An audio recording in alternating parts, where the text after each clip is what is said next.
Saudações do crente docente. Está no ar o seu TheCast, o podcast da sua lição bíblica. Eu sou a professora Elizabeth Alencar e estamos estudando a revista A Justiça Divina da editora CPAD.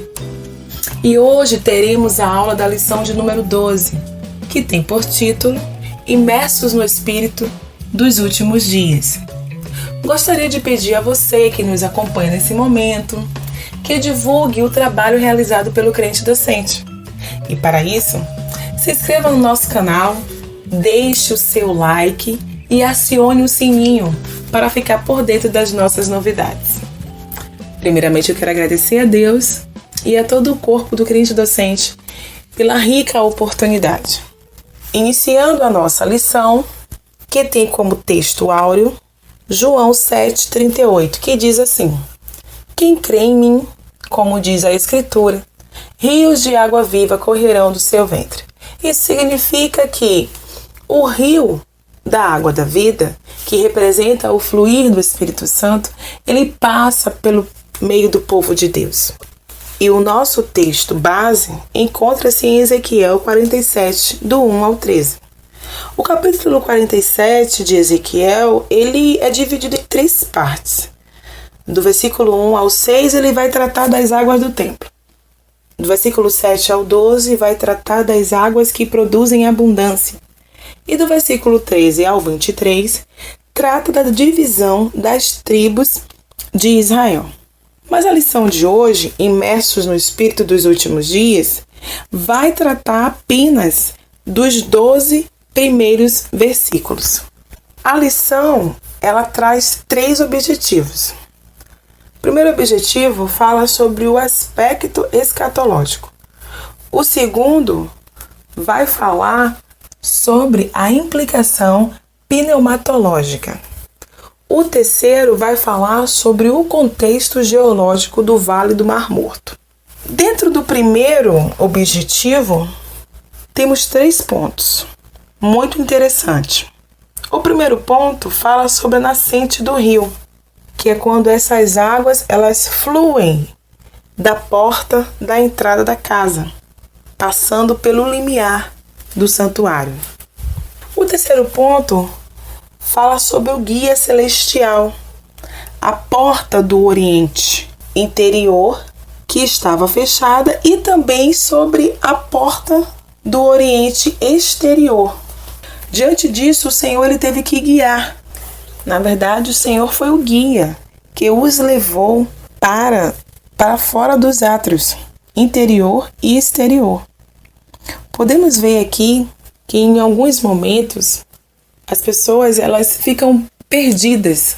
Elas têm fome, elas têm sede, elas querem Deus, mas não sabem como receber. O terceiro ponto, ele fala sobre os novos frutos. A visão de Ezequiel em relação aos novos frutos ela se refere, na verdade, ao milênio. Como foi falado anteriormente, essa lição ela tem 3 objetivos. E o primeiro objetivo é o aspecto escatológico, que leva em conta essa literalidade do novo templo e também fala do fechamento da porta e da frutificação das árvores do milênio. Aqui podemos ver no versículo 1, ele explica muito bem. Ele fala que essas águas elas fluíram da porta da entrada da casa. E essa porta aqui, ela significa Cristo. E essas águas que saem por debaixo do limiar do santuário, ela significa o Espírito Santo. Cristo é a porta e o Espírito Santo são as águas. Saem do limiar da casa do santuário. E limiar aqui fala de chão, fala de humildade, de entrega, de se render, de ser envolvido pelo Espírito Santo de Deus. O segundo objetivo aqui, ele fala sobre a implicação pneumatológica, onde ele tem como a água como o maior símbolo dessa implicação de Ezequiel 47. No versículo 6, 3 ao 6, diz que o ser celestial Ele fez Ezequiel passar por essas águas. E essas águas foram subindo. Então, à medida que essas águas elas saíam por debaixo do limiar do santuário, elas iam fluindo, elas iam subindo para o Oriente. E ali, esse canal, ele começava a alargar-se, chegando mais ou menos a 457 metros de largura. Mas, mesmo assim, ainda não era profundo. E essas águas, então, começaram a subir, chegando, então, nos tornozelos. E tornozelos aqui representa a entrada do rio. E a entrada do rio significa salvação. Olha que algo lindo e interessante, amados. Quando somos guiados e cheios pelo Espírito Santo de Deus, o nosso relacionamento com Ele vai estreitando, vai se desenvolvendo. Cada vez que a gente se permite em conhecer o Senhor, vamos sendo cheios dele. E depois que essas águas elas chegam nos tornozelos, elas continuam subindo e chegam aos joelhos. Joelho significa oração e dependência total no Senhor. E não tem nada melhor do que poder contar com o Senhor. Saber que Ele está perto, do nosso lado, nos ouvindo, nos direcionando, nos guiando. Isso nos fortalece. Isso faz com que a gente queira cada dia mais conhecê-lo, cada dia mais estar bebendo dele, daquilo que ele tem para nós. Mas essas águas, elas não param, elas continuam subindo e elas chegam aos lombos. Lombos representam a parte procriadora do homem, que aponta para o poder de Deus, né, de realizar milagres. E depois que elas chegam nos lombos, elas continuam subindo e se tornam em ribeiro. Então o profeta aí, ele já não consegue mais atravessar normalmente esse ribeiro. Agora ele vai ter que passar nadando. E é muito interessante aqui, e tem um propósito aqui, porque quando o profeta ele passa nadando, ele atravessa, na verdade, nadando aquele ribeiro, o ser celestial o traz de volta para a margem do ribeiro. E aí é que está o propósito. O ser celestial fez com que Ezequiel visse a extensão e a profundidade daquele ribeiro, para que ele pudesse reconhecer a fonte de todos aqueles milagres. Aqueles milagres não aconteciam do nada. Aqueles milagres vinham do Senhor. Era o Senhor, o Senhor que é a fonte. Essa experiência da imersão do profeta pode ser comparada ao crente cheio do Espírito Santo. Como foi dito anteriormente, essa água ela tem um símbolo maior. Melhor dizendo, essa água ela é considerada o maior símbolo da implicação aqui do capítulo de Ezequiel 47.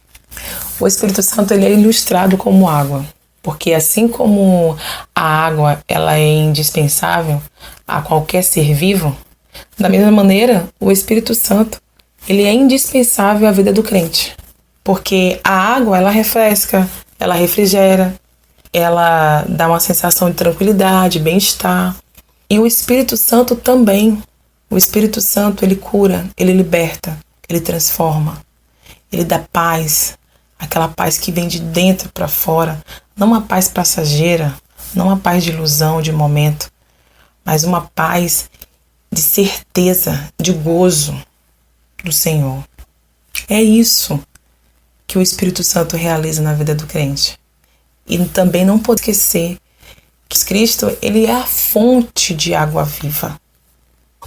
O terceiro objetivo fala sobre o contexto geológico do Vale do Mar Morto. Ele fala da abundância de árvores como resultado das bênçãos das águas purificadoras naquela região do Mar Morto e a prova também da nova realidade de milênio. Ezequiel ele pôde ver o propósito dessas árvores milagrosas. E elas cresciam dos dois lados do rio. E essas árvores, elas produziram muitos frutos novos. E esses frutos, eles eram nutridos pelas águas que saíam do santuário. O fruto dessas árvores, eles tanto curavam como nutria. E uma vida e um ministério que estão firmados e envolvidos pelo Espírito Santo, ele também pode curar e nutrir. As águas que vinham do altar, elas caíam no Mar Morto e elas saravam e elas curavam, de modo que era possível vida.